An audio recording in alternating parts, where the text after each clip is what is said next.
Hey guys, it's Sam here, and this week's review will be a little bit different because instead of going over the weekend's games as we usually do in this series, I am just focusing on two games, really, because they're two of importance that we really have to talk about.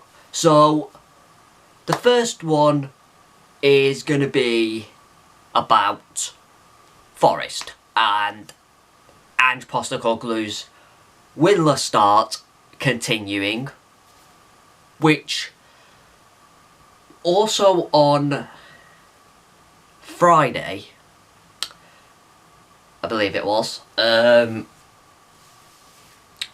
it came up that Marinakis would not hesitate in sacking Ange Postecoglou if the results and performances didn't improve. Now, that to me is very, very strange, because he is the one that delayed the sacking of Nuno. He is the one that appointed a manager after the transfer window has ended, so he can't bring in any players that he would want. He's got to deal with a squad that is situated to Nuno's style, not Ange's, or any other manager for that instance. And in my opinion, I believe he has been set up to fail. Because how else you can see it any other way, I don't know.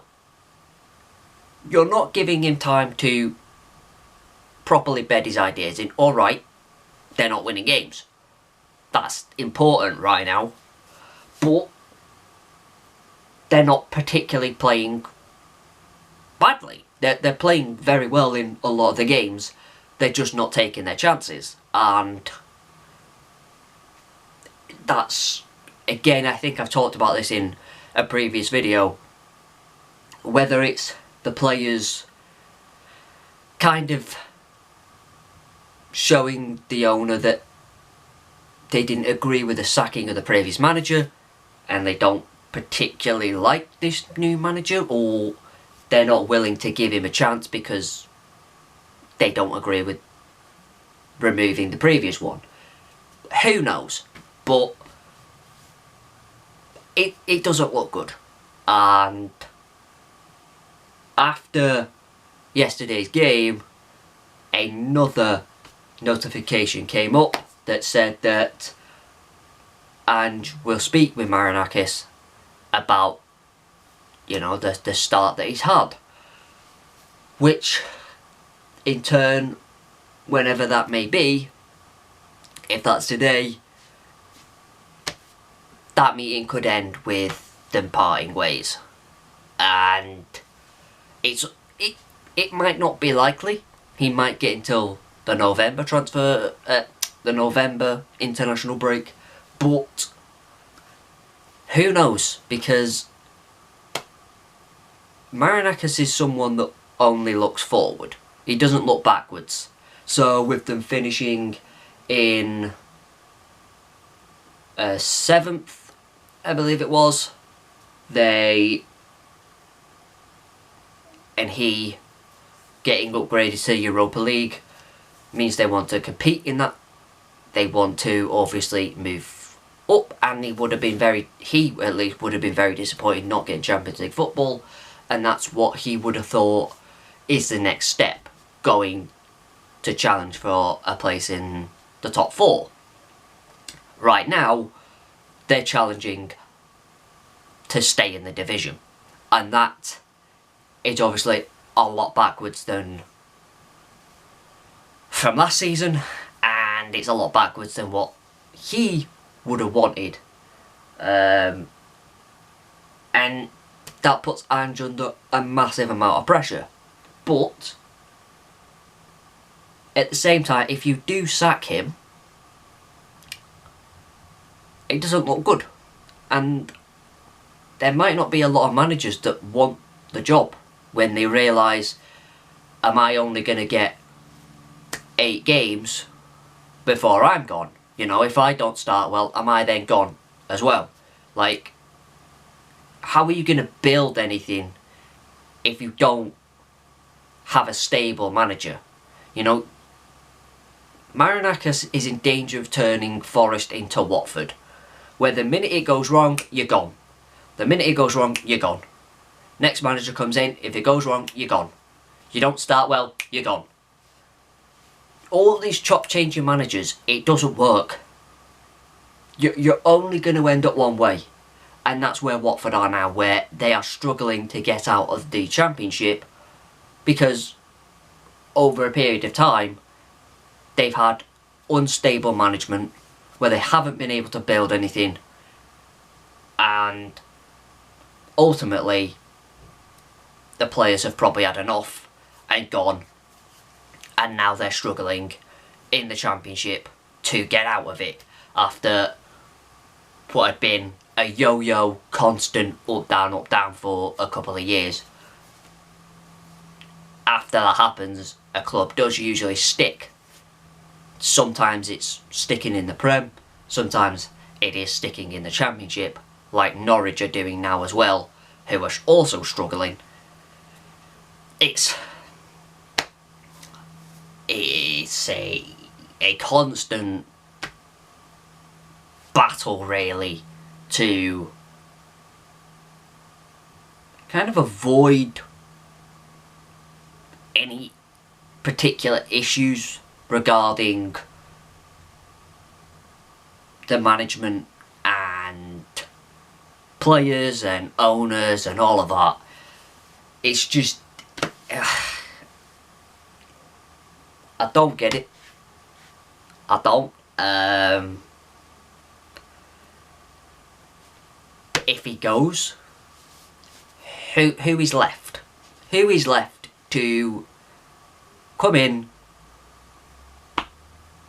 that can push them back in the right direction? If you're looking at unemployed managers, right now you've got Erik ten Hag. I mean, do you really want to go down that route? You've got Steven Gerrard again. Do you really want to go down that route? Like, his last 2 management has not gone well at all. So, yes, you could say there's a manager there that wants to prove himself, but I feel like Forest would be a step too high again. I think he should do what Lampard has done and go to a Championship club. Lampard's doing great with Coventry, so, you know, that's where I think if Gerrard does want to continue in management, that's where he should be aiming as well. After that, I don't know. There's not a lot of managers that I can currently think of who are available. There's obviously going to be a lot of, I don't have a spreadsheet of managers, but you have to. I mean, you've also got Graham Potter, who's just been sacked, but again, do you really want to go down that route? So, who knows? There'll be a whole host of list of managers, but you have to. You do have to give it time, but unfortunately, when you haven't won a single game in your first 7 or 8 games, however many he's managed now, it doesn't look good, and you're getting nowhere nearer, I would say, to the point, because you're still doing the same things. You know, you're still having quite a few chances and not scoring them. That's an issue that you as the manager has to work on, and clearly he's not doing that. If you look from last season to this season, Forest were extremely difficult to play against last season. However, this time they're very easy to play against. They're very easy to run through.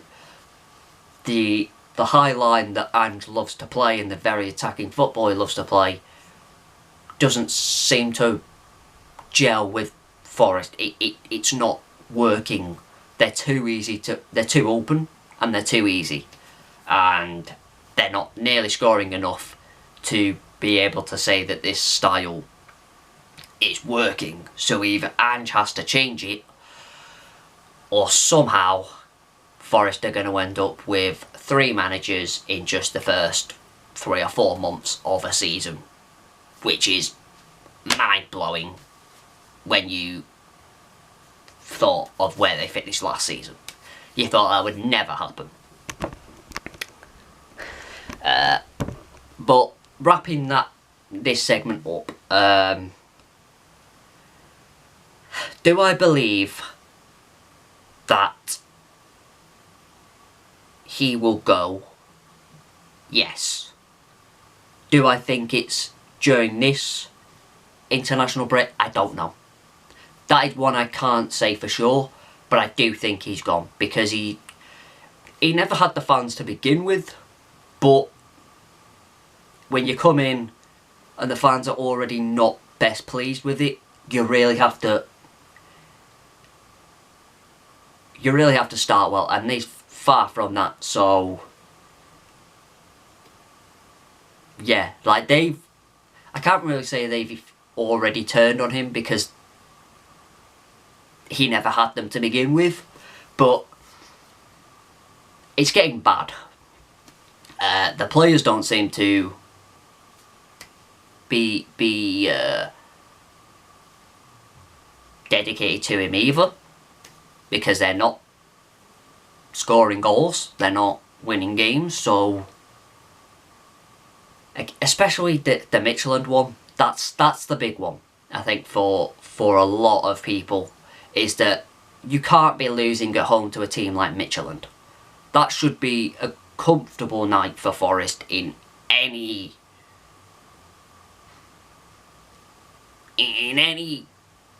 generation. It should be very comfortable, but it wasn't.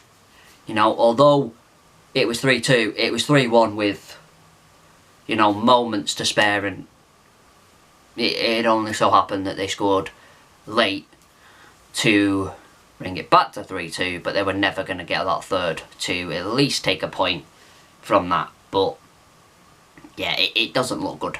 It really doesn't look good. So I do think that he is gone. When that may be, I don't know. And the second part of today's video, this week's review, which is not necessarily a this week's review, but it is obviously my team Liverpool, and we have gone 3 games in a row with defeats. 3 defeats in a row now: Palace, Galatasaray and Chelsea. And we're now conceding late winners instead of scoring them. So that's fun. But yeah, I'm glad I do these after, or at least I'm glad this one is 2 days after we played, because it gave me a lot of time to calm down. And a lot of time to see more of the bigger picture, really. The fact is, we haven't played well at all this season.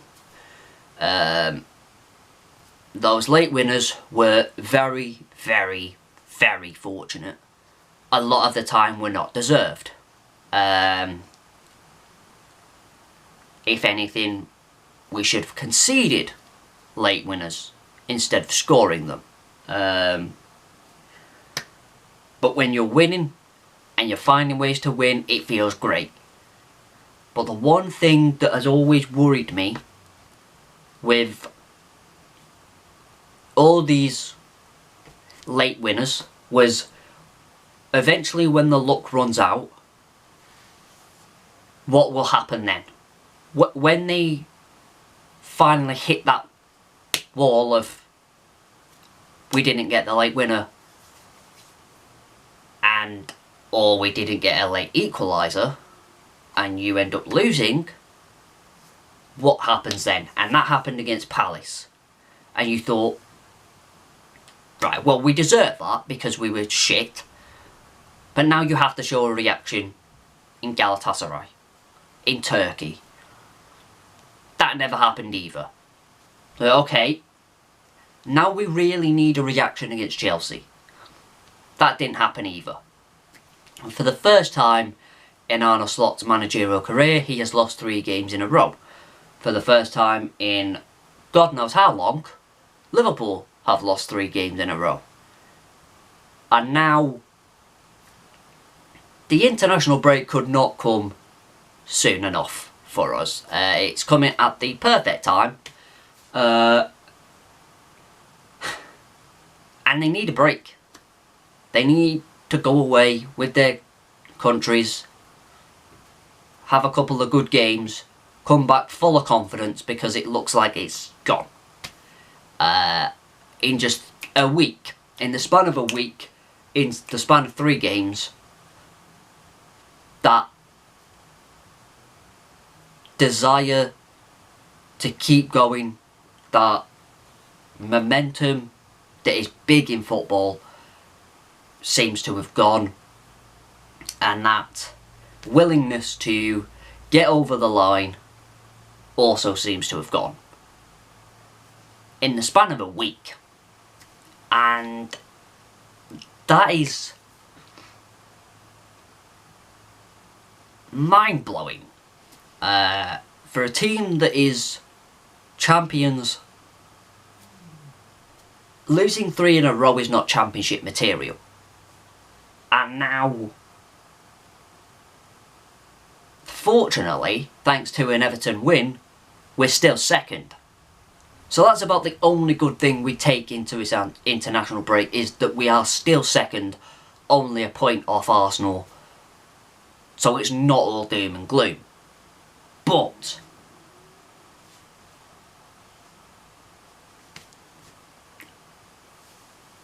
the next game's against Man United. And although they are utterly shite, we are not in good form, and they've actually put a couple of good games together. Or at least a couple of good results anyway, together. So they're going to be right up for that. And they really need to go into that game 120%. Anything less, and this bad run will most likely continue. Because they're going to be right up for it. And you have to show that we are the better team. Which we are, because United is shit. But it's up to them. You know, and the big annoying thing right now is that everyone can see that Salah is not in form.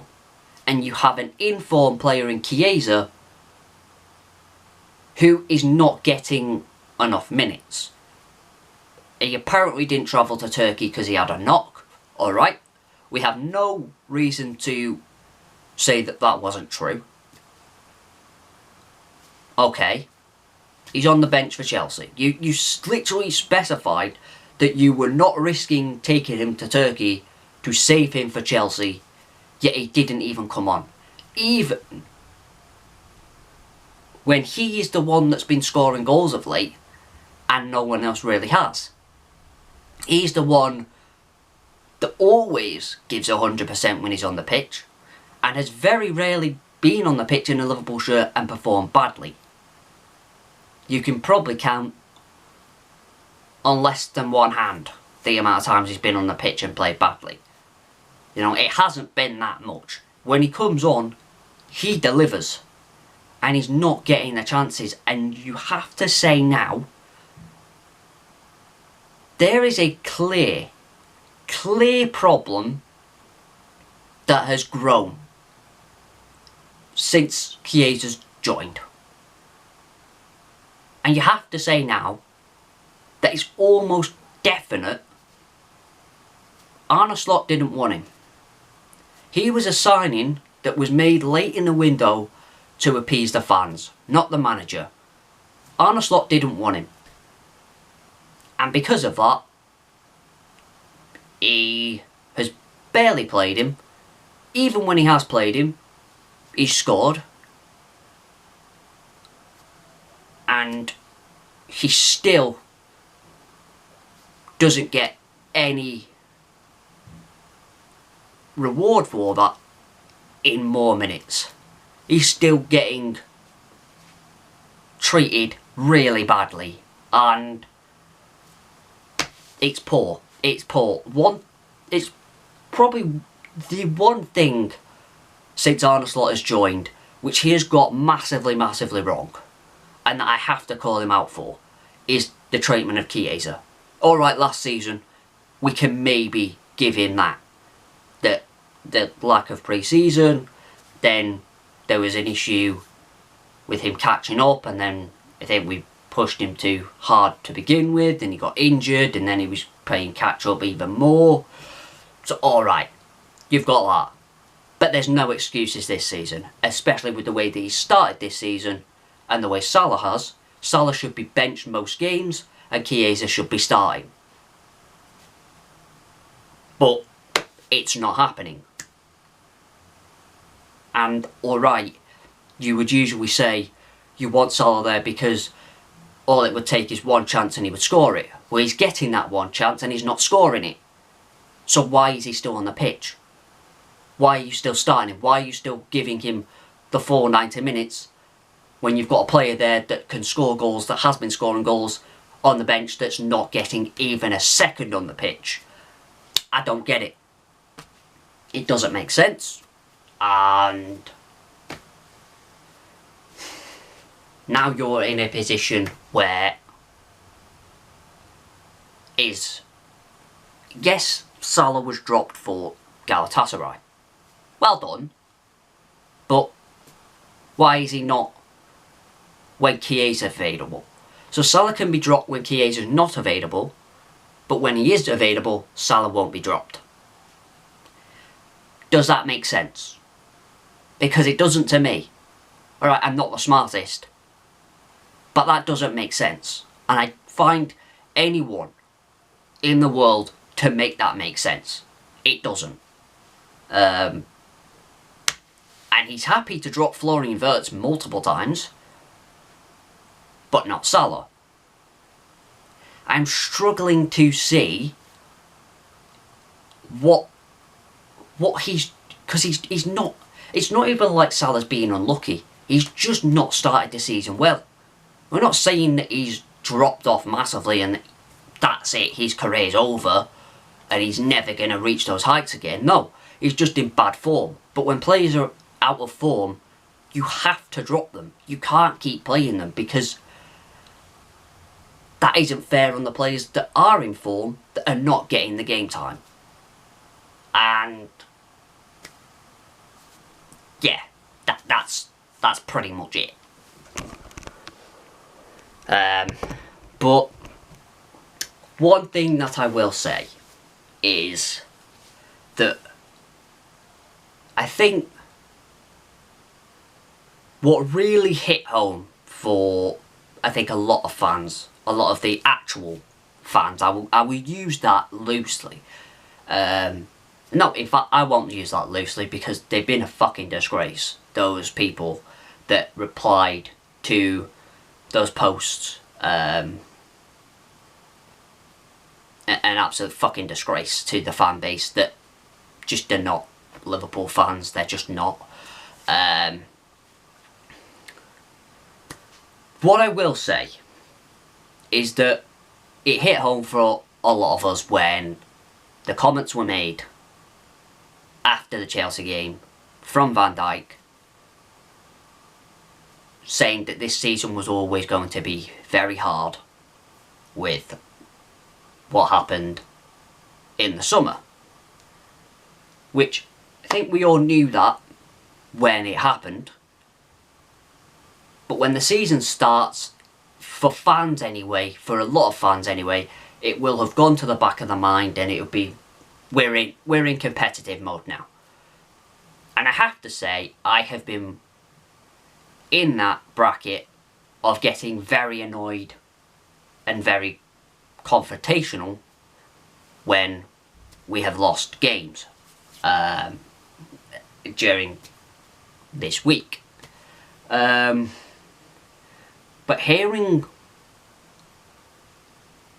seeing those comments really hit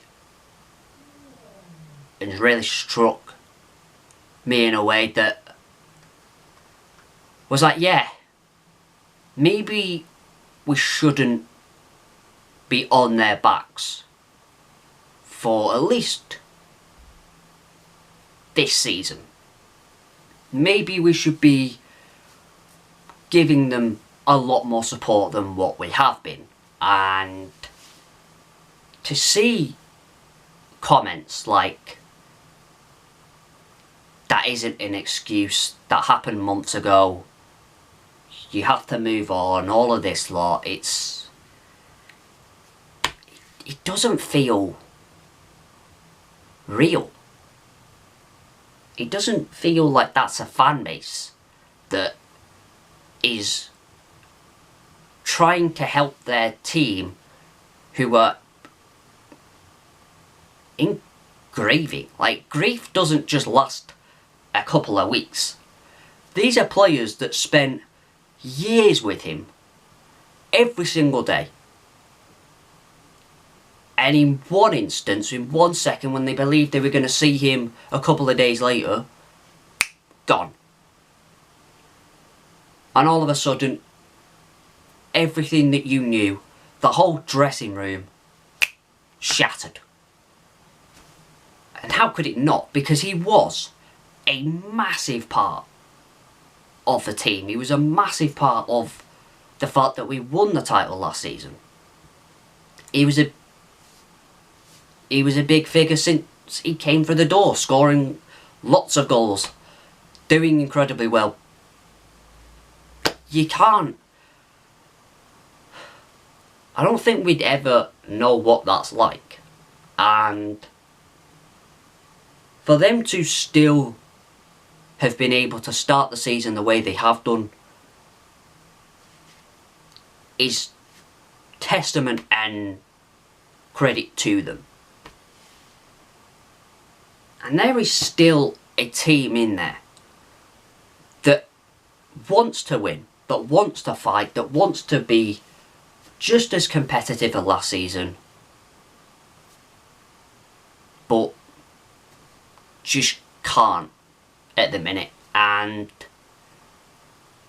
we as fans, instead of getting on them, should be there for them in their time of need, like we were when it happened. We were all as one, we were all together, and we all said that we would move in the same direction together no matter how long it took. And the minute that it starts to... a minute a blip starts to happen, that goes and everyone's on them and it's all just a mess.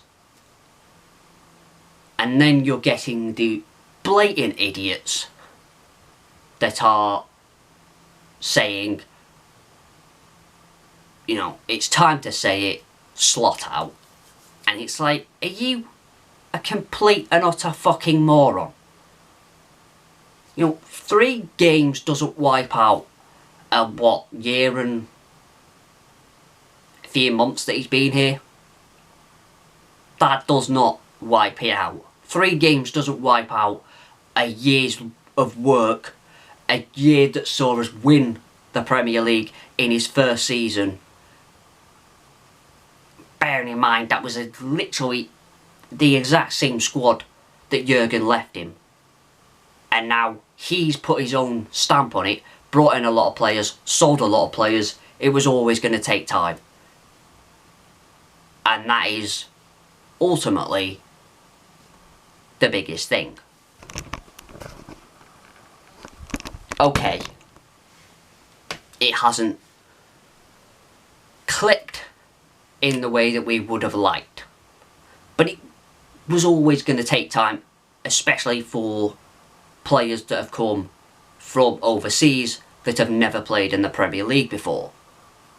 Some of them had never played in England before.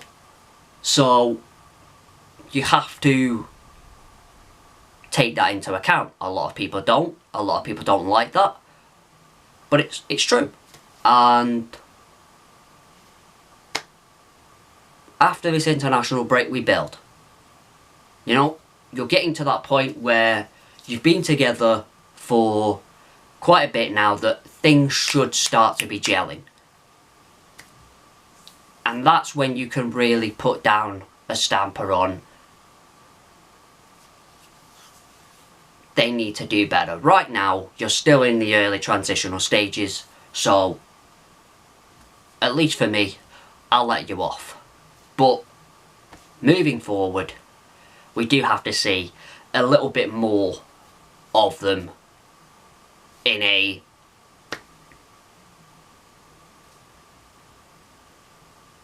good sense instead of a bad one. But yeah, I think to end it, this is a long video. I'm sorry about that, but to get this final bit in, if we want to be competitive, if we want to win the league again, if we want to win the Champions League, we have to be 100% together. The players know they have to be better.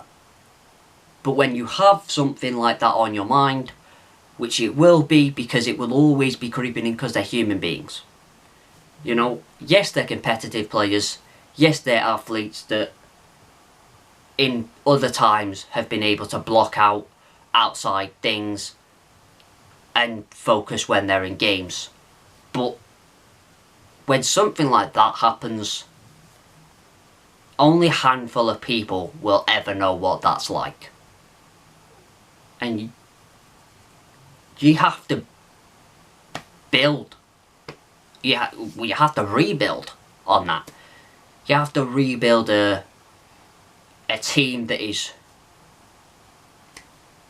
mourning and grieving the loss of not just a friend, not just a colleague, but what would feel like a family member. Because as we've said multiple times, Liverpool is a family. It's a family club. And all of the players that have joined have embraced that and know what that's like. And when you've been with someone for so many years and they go unexpectedly, you know, it's not like he was sold. It's not like, oh, we just miss him because he's not in the dressing room anymore and he's, you know, playing for another club. It's, no, he's gone. And every day that doesn't feel real. From the very minute I saw it till this very minute now, it has never felt real. It's always felt like a fucked up dream. A fucked up nightmare, should I say. But it's not. And if that's how we as fans feel, imagine how the people that were there with him every single day in a dressing room, sharing a pitch, sharing a dressing room, sharing a life with, well, that's gonna hit them fucking 10 times harder. And we just have to be, as fans, united in understanding that they're human beings, that just because it was a few months ago doesn't mean it still doesn't affect them. and it will do for the rest of this year, for the rest of this season, for the rest of their lives. And if you can't understand that, then please either don't run your fucking mouth on social media and call them out for it and say that it's not an excuse and try and kind of belittle them for that. Or you could do this whole